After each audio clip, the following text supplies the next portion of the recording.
सर्व पत्रकार मित्रांचं मी आजच्या पत्रकार परिषदेमध्ये स्वागत करतो। याची गरज नाही ना।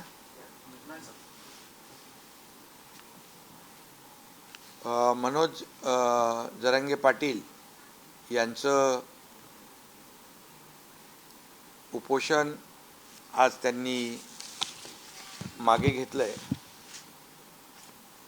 त्याबद्दल मी मनोज जरांगे पाटील यांचं मनापासून आभार मानतो त्यांचे, आणि त्यांच्या सहकाऱ्यांचे देखील आभार मानतो। आणि सकल मराठा समाजाने शासनाच्या आव्हानाला, विनंतीला मान देऊन हे जे आंदोलन होतं, उपोषण मागे घेतल्याबद्दल मराठा समाजाला देखील मनापासून मी धन्यवाद देतो। यामध्ये जे मुद्दे मनोज जरांगे पाटील यांनी आमच्या शासनाच्या शिष्टमंडळासमोर मांडले, खरं म्हणजे मी शिष्टमंडळातले माजी न्यायमूर्ती मारुतराव गायकवाड साहेब आणि न्यायमूर्ती सुनील सुकरे साहेब यांचं देखील मनापासून अभिनंदन करतो। त्याचबरोबर त्यांच्याबरोबर ॲडव्होकेट हिमांशू सचदेव आणि इतर कायदेतज्ञ या शिष्टमंडळात होते, आणि त्याचबरोबर आमचे मंत्रिमंडळातील सहकारी संदीपान भुमरे, उदय सामंत, धनंजय मुंडे, अतुल सावे, बच्चू कडू, नारायण कुचे यांनी देखील मनोज जरांगे पाटील यांच्याशी चर्चा केली। आम्ही परवाच्या दिवशी मी स्वतः मनोज जरांगे पाटील यांच्याशी फोनवरून चर्चा केली होती। त्यांचे काही मुद्दे होते, त्या बाबतीमध्ये मी देखील त्यांच्याशी बोललो, आणि त्यांनी एवढंच सांगितलं की सरकार टिकणारं, कायद्याच्या चौकटीत बसणारं आरक्षण देण्यास कटिबद्ध आहे, आणि ज्या कुणबी दाखले जे आपण मराठवाड्यात देतोय, कुणबी नोंदी ज्या सापडत आहेत, जो आपला 1967चा निर्णय आहे, 2004चा GR देखील आहे की ज्या जुन्या नोंदी आहेत कुणबी, त्यांना आपण कुणबी दाखला देणं, यावर देखील खूप मोठं यश जस्टिस शिंदे कमिटीला मिळालं असं मी त्यांना म्हणालो। जवळपास 13,500 14,000 अशा प्रकारच्या नोंदी आणि दाखले ज्या नोंदी सापडल्यात, ती एक मोठी अचीवमेंट आहे, आणि त्यासाठी जस्टिस शिंदे कमिटीने देखील दिवस रात्र काम केलं आहे। आणि म्हणून ज्यांनी जेव्हा त्यांना आणखी यामध्ये कुणबी नोंदी सापडणार आहेत असं जे काही खात्री पटल्यानंतर त्यांनी मुदत मागितली। हेही मी मनोज जरांगे पाटील यांच्याशी बोललो, आणि मी त्यांना हेही सांगितलं की उद्या आपण जे काही निर्णय घेणार आहोत तो टिकणारा पाहिजे, तो कुठे चॅलेंज होऊ नये। यामध्ये शेवटी तुमची देखील जी काही लीडरशिप आहे, तुमचं जे देखील एका आंदोलनाचा तुम्ही नेतृत्व केलेलं आहे, ते देखील म्हणजे आणि सरकार म्हणून मुख्यमंत्री आणि माझे सर्व सहकारी यांच्याबद्दल देखील समाजामध्ये कुठलाही संभ्रम किंवा कुठलाही किंतु परंतु निर्माण होऊ नये, अशा प्रकारचं काम आपण केलं पाहिजे। ही चर्चा झाल्यानंतर काल आमचे सहकारी बच्चू कडू त्या ठिकाणी गेले होते, ते माझ्या संपर्कात होते, आणि मी आणि आपले उपमुख्यमंत्री देवेंद्रजी, दुसरे आपले उपमुख्यमंत्री अजितदादा, आम्ही सगळ्यांनी ठरवलं की सरकार शेवटी चर्चेतून आणि संवादातून हा प्रश्न, कुठलाही प्रश्न हा सुटू शकतो, आणि चर्चा करण्याची जेव्हा दोन्ही बाजूची तयारी असते त्यावेळेस चर्चेतून मार्ग निघतो। आणि म्हणून सरकारने देखील ठरवलं, आणि त्याप्रमाणे कायदे तज्ज्ञ देखील गेले, आणि आमचे मंत्री देखील गेले. मला वाटतं ही इतिहासातली पहिली घटना असेल की कायदे तज्ज्ञ एका उपोषणस्थळी आंदोलकांशी बोलण्यासाठी जातात. कारण गायकवाड साहेबांनी जे पहिलं आरक्षण त्यांच्याच अहवालावर आपण दिलं होतं, त्यामुळे गायकवाड साहेबांना पूर्ण याची खडानखडा माहिती होती. आणि त्यामुळे मला वाटतं आज हे सर्व चर्चा झाल्यानंतर मनोज जरांगे पाटील यांना देखील जे जस्टिस शिंदे यांनी काम केलेलं, त्यांच्या कमिटीने काम केलेलं, याच्यावर विश्वास आणि त्यांनाही खात्री पटली की खऱ्या अर्थाने सरकार अतिशय गांभीर्याने प्रामाणिकपणे काम करते आहे. आणि म्हणून त्यांनी जे काय मुद्दे उपस्थित केलेले आहेत त्यामध्ये मनुष्यबळ वाढवणं, ते जस्टिस शिंदे कमिटी अधिक सक्षम करणं, त्यांना प्रत्येक जिल्ह्यामध्ये मनुष्यबळ वाढवून देणं, कुठेही त्यांना जी काही यंत्रणा आहे ही सर्व यंत्रणा जी वाढवून देणं, या बाबतीमध्ये त्यांचा मुद्दा अतिशय रास्त आहे.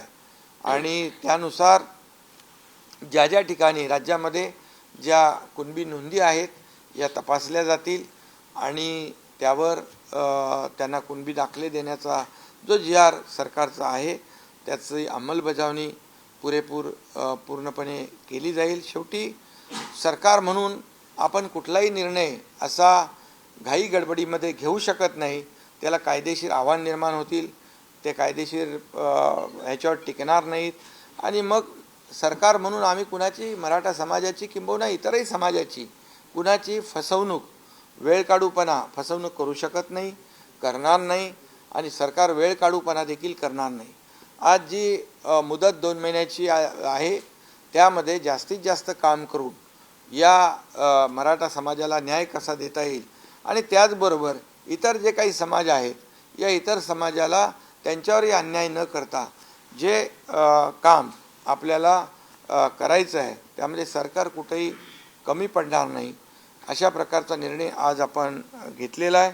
आणि मला वाटतं बाकी तर सगळे मुद्दे आपले तिकडे टीम तिकडे होतीच आणि जे काही चर्चा आमचे लोक करत होते आणि मनोज जरांगे पाटील मुद्दे उपस्थित करत होते हे आपल्याला देखील सर्व माहीत आहेत. आणि म्हणून या वेळेमध्ये ज्यांच्या नोंदी आहेत त्या नोंदी तपासण्याचं काम युद्ध पातळीवर केलं जाईल आणि त्यांना दाखले दिले जातील. त्याचबरोबर दुसरा जो टप्पा आहे जे सुप्रीम कोर्टाचं क्युरेटिव्ह पिटिशन जे आहे याच्यावर देखील आपण काम करतो आहे. आणि सुदैवाने मागच्या निर्णयामध्ये मागे जेव्हा सुप्रीम कोर्टाने मराठा समाजाला आरक्षण देता येणार नाही असा निर्णय घेतला त्यामध्ये देखील काही ज्या त्रुटी आहेत, काही त्याच्यामध्ये कोर्टाची निरीक्षणं आहेत आणि ती देखील पूर्णपणे आपली जी 3 निवृत्त न्यायाधीशांची कमिटी आहे, जस्टिस भोसले, जस्टिस गायकवाड आणि जस्टिस शिंदे यांची कमिटी जी आहे ती काम करते आहे. आणि त्याच्यामधले ते जे काही त्रुट्या आहेत त्या सुप्रीम कोर्टाने आता जो काही एक विंडो ओपन केलेला आहे ड्यू प्रोसेसमध्ये ते आमचं म्हणणं ऐकणार आहेत. आणि त्यावेळेस तोही मुद्दा त्या ठिकाणी जे मुद्दे आहेत जे मराठा समाज मागास कसा आहे हे सिद्ध करण्याचं काम देखील सरकार करेल. त्यासाठी जो मागासवर्ग आयोग आहे तो देखील युद्ध पातळीवर काम करेल. आणि ज्या पूर्णपणे त्रुटी मागच्या निर्णयामध्ये कोर्टाने दाखवून दिलेल्या आहेत त्या पूर्ण त्रुटी दूर केल्या जातील आणि ते देखील टिकणारं मराठा आरक्षण, कायद्याच्या चौकटीत बसणारं मराठा आरक्षण देण्यास देखील सरकार कटिबद्ध आहे. आणि ह्या 2 मार्गाने आपलं हे सरकार काम करेल. आणि निश्चितपणे या मराठा समाजाचं जे एकजूट आणि जे काही आंदोलन झालं यासाठी सरकार देखील पूर्णपणे या सर्व बाबींवर सर्व यंत्रणा जी आहे, सर्व पूर्ण विभाग जे आहेत, प्रत्येक जिल्हाधिकारी हे सगळ्या लोकांना तशा प्रकारचे निर्देश देता येतील. आणि एका जिल्हाधिकाऱ्याकडून त्या जिल्ह्यामध्ये 10 लोक, कमीत कमी 10 लोक तर फक्त याच कामावर त्या या कामाचीच जबाबदारी देण्याचं देखील सरकार काम करेल.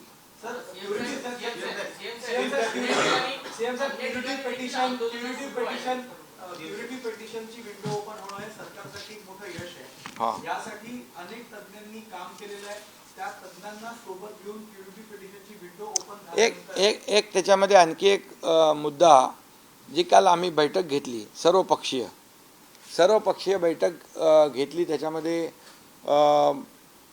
देखील जी भूमिका सरकारची होती की मराठा समाजाला आरक्षण टिकणारं दिलं पाहिजे, कायद्याच्या चौकटीत दिलं पाहिजे, हे देखील सर्व पक्षीयांनी मान्य केलं.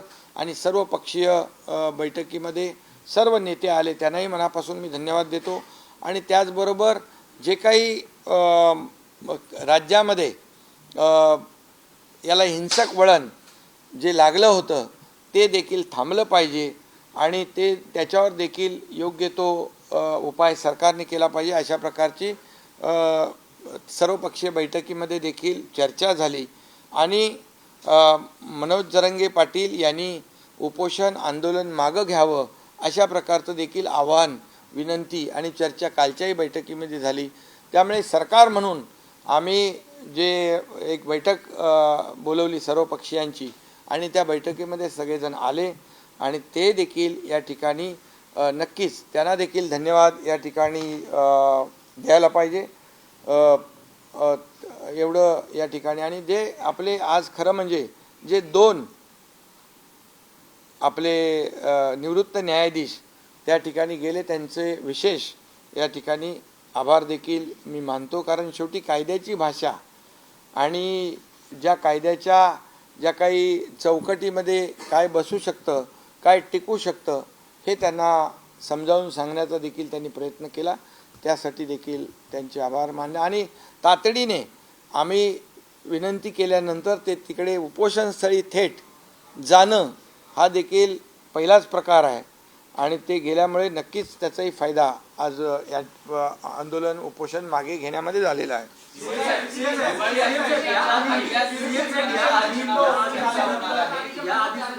जरांगे पाटील उपोषणाला बसले होते, त्यावेळेस तुम्ही भेट दिली होती. उपोषण आंदोलन त्यांनी मागे घेतलं होतं, पुन्हा ते सुरू झालं. हा तात्पुरता दिलासा आहे, कारण त्यांनी 2 महिन्यांचा कालावधी दिलेला आहे सरकारला.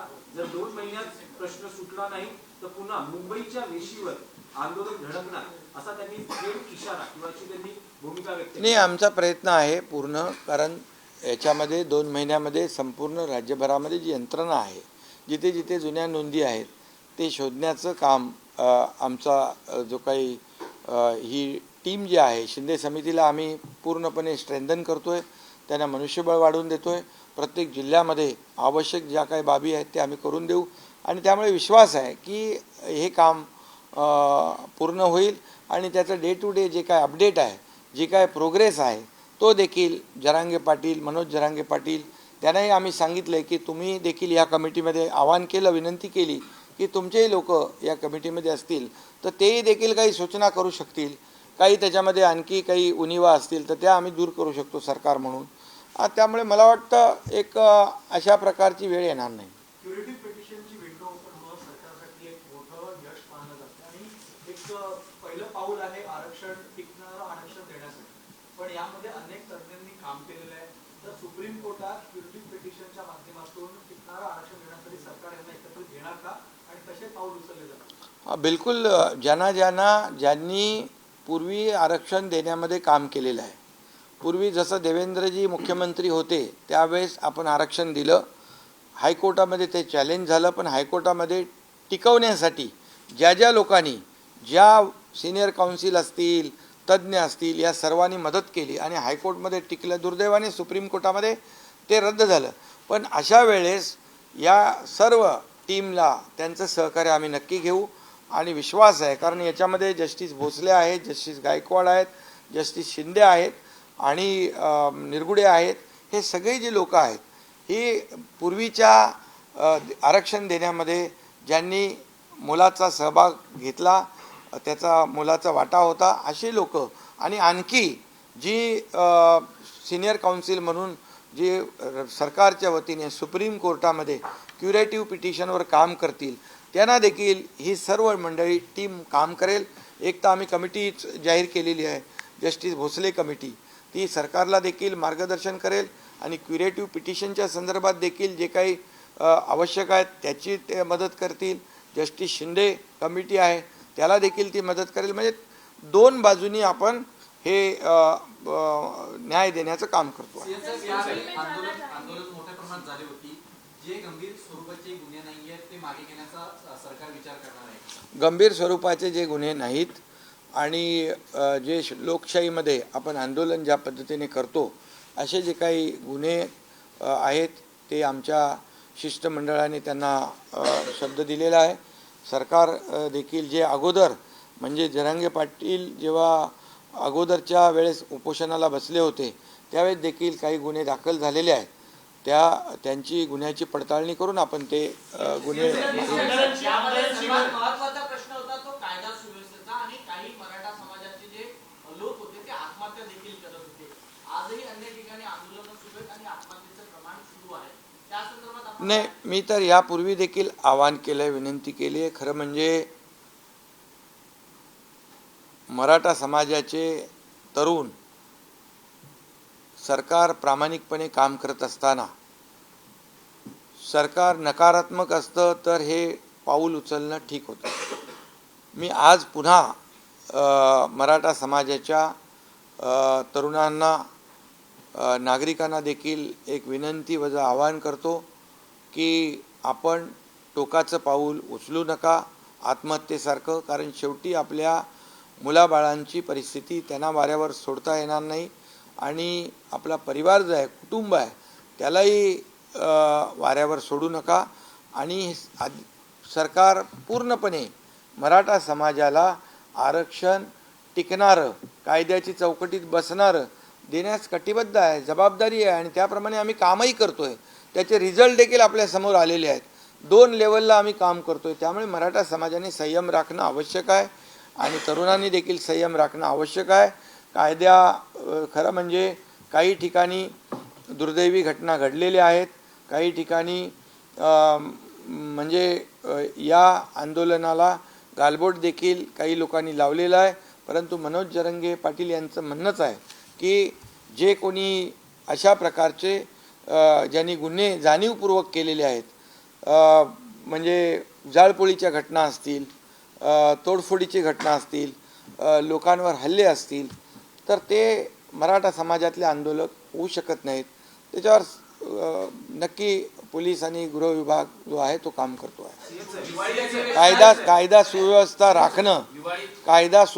राखणं हे देखील सरकारचं, शासनाचं काम आहे आणि त्याला सहकार्य करणं हे देखील आंदोलक कोणी असतील, नागरिक कोणी असतील, त्यांचंही काम आहे. दिवाळी अधिवेशनाच्या पहिल्या दिवशी मराठा आरक्षणासंदर्भात चर्चा करावी अशी देखील मागणी केली आहे. हा, बिलकुल चर्चा काय, आता चर्चा आपण तर कामच करतोय, चर्चेला काही बंदी नाही आहे.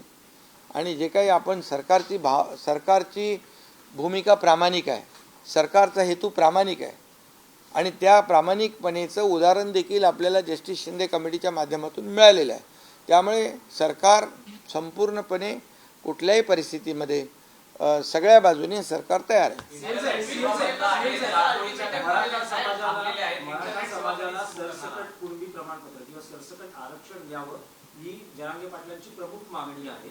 नाही, तुम्ही असं कुठेतरी भरकट होऊ नका. कारण जे आता त्यांनी सांगितलेलं आहे की ज्यांच्या नोंदी आहेत कुणबी त्यांना तुम्ही तात्काळ युद्ध पातळीवर दाखले देण्याचं काम करा आणि या बाबतीमध्ये प्रत्येक जिल्ह्यामध्ये 10 लोक अधिकचे द्या आणि हे काम युद्ध पातळी 2 महिन्यामध्ये पूर्ण करा आणि तशा प्रकारचं आश्वासन आमच्या लोकांनी दिलेलं आहे.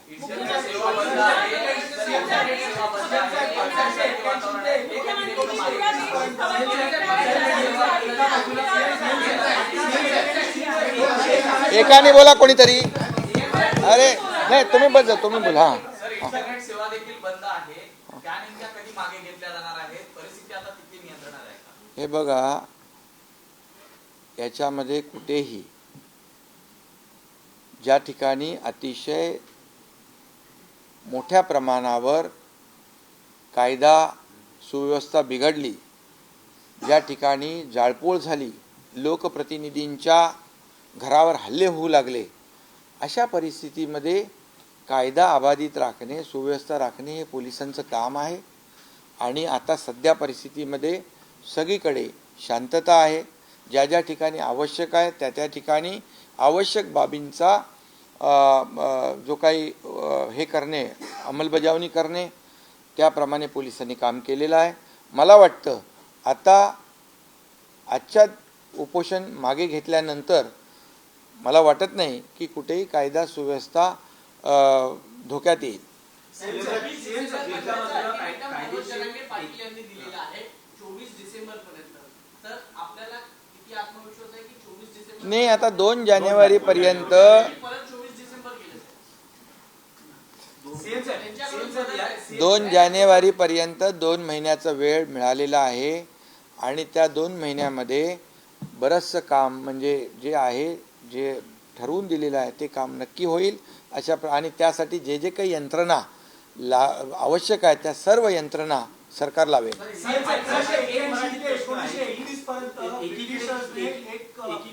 कायदेशीर मार्ग काढण्यासाठी सर्वतोपरी प्रयत्न करत असताना केंद्र सरकारकडून सुद्धा या प्रश्नी काही मदतीची किंवा सहकार्याची अपेक्षा करता का?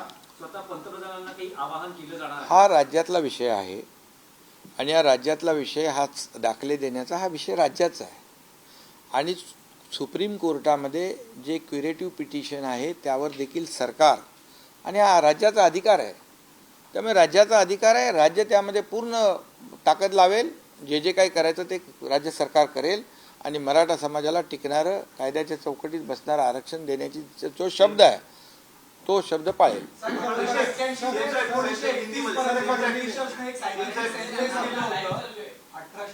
ते 1921 पर्यंत ब्रिटिशांनी सायंटिफिक सेन्सस केलं होतं. त्याचे गॅजेट्स आता अवेलेबल असतात. आता ह्याच्यामध्ये जस्टिस शिंदे काम करते, त्यांनी त्याचं काम दाखवलंय. 13,500 दाखले कुणबी नोंदी मिळालेल्या आहेत. त्यामुळे त्यांना विश्वास आहे. आणखी याची व्याप्ती आपण वाढवलेली आहे. त्यामुळे मला वाटतं त्यांच्या समितीच्या अंतर्गत याच्यावर आपण न बोललेलं ठीक आहे. हां, हिंदी बोला.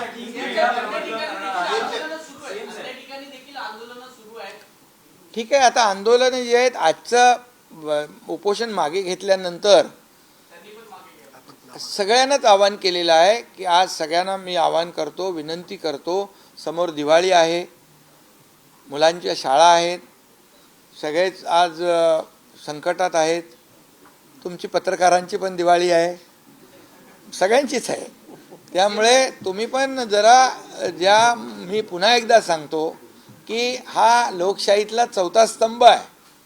जशी सरकारची जबाबदारी आहे राज्यामध्ये शांतता, कायदा सुव्यवस्था राखणं, तशीच देखील आपल्या सगळ्यांची आहे.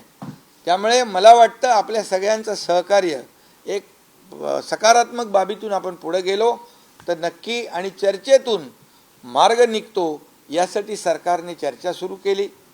मी आणि दोन्ही आमच्या उपमुख्यमंत्र्यांनी आमच्या शिष्टमंडळाला पाठवलं, कायदेशीर जे तज्ज्ञ आहेत त्यांनाही पाठवलं आणि मला वाटतं मार्ग निघालेला आहे. तुम्ही देखील याकडे सकारात्मक दृष्टीने बघा तर बरं होईल.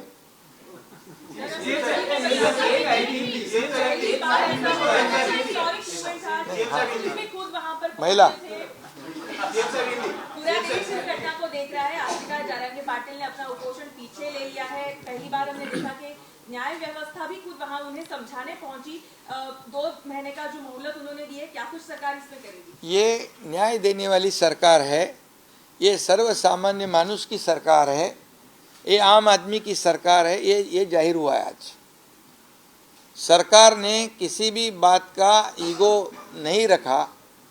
सरकार और न्याय व्यवस्था जिन्होंने पहला आरक्षण दिया था, गायकवाड़, जस्टिस गायकवाड़, वो खुद जस्टिस सुक्रे और हमारी टीम को लेकर वहाँ पहुँचे. ये पहली बार हुआ है, ये पहली बार हुआ है. और जब मैंने मनोज जरंगे पाटिल जब उनसे बात की, बात करने के बाद जब चर्चा शुरू हुई, हमारे सहयोगी बच्चू कड़ू वहाँ गए कल, उनसे वार्तालाप हो गया.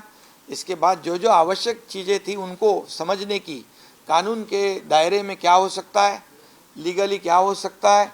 इसलिए मैं इनको, हमारे जस्टिस गायकवाड़, जस्टिस सुक्रेश साहब को और उनके दूसरे हिमांशु सचदेव, इनको धन्यवाद देना चाहता हूं कि हमारी विनती के अनुसार वो वहां पर पहुंचे। ये पहली बार हुआ है और इससे साबित होता है कि ये सरकार जो है कोई भी अड़ेल भूमिका नहीं लेती है। ये सरकार सकारात्मक काम करना चाहती है और सभी लोगों को विश्वास में लेकर निर्णय लेना चाहती है।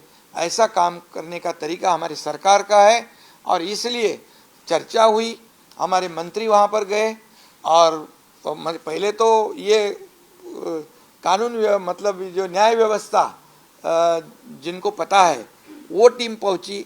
उन्होंने उनकी जो प्रश्न थे, जो शंका थी, उसे दूर करने का काम किया और फिर हमारी दूसरी टीम वहाँ पर मंत्री जी की गई और इसमें से अच्छा एक आउटकम आया है। ये मनोज जरंगे पाटिल, इन्होंने अपना अनशन उपोषण जो है पीछे लिया है। मैं उनको धन्यवाद देना चाहता हूँ और मैं उनके सहयोगी जो है उनको भी धन्यवाद देना चाहता हूँ। पूरे सकल मराठा समाज को भी धन्यवाद दूंगा क्योंकि सरकार ने जो उनको आह्वान किया था, उनको अनशन पीछे लेने का, आंदोलन का पीछे लेने का आह्वान विनती की थी, इसलिए उनको भी मैं बहुत बहुत धन्यवाद देना चाहता हूँ। और कल जो सर्वपक्षीय सर्वदलीय बैठक हुई उसमें भी एक मत हो गया कि ये सरकार जो कानून के दायरे में बैठने वाला टिकाऊ जो आरक्षण देना है उसके ऊपर एक मत हुआ और मनोज जरंगे पाटिल जी ने आंदोलन पीछे लेना उस पर भी एक मत हुआ है और कानून व्यवस्था राज्य में बनाए रखने की आवश्यकता है, इसमें भी एक मत हुआ। इसलिए मैं सभी विपक्ष दलों के नेताओं को भी धन्यवाद देना चाहता हूँ।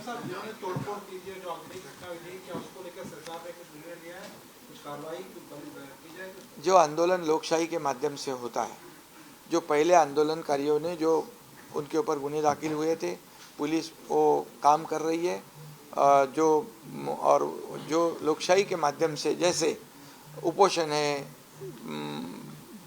मोर्चा है, उस पर जैसे कानूनी कार्रवाई पीछे लेती है वैसे लेंगे। बिल्कुल, धन्यवाद।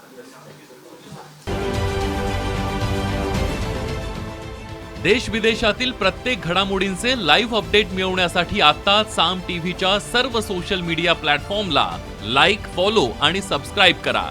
तसंच सर्व नोटिफिकेशनसाठी बेल आयकॉन प्रेस करायला विसरू नका।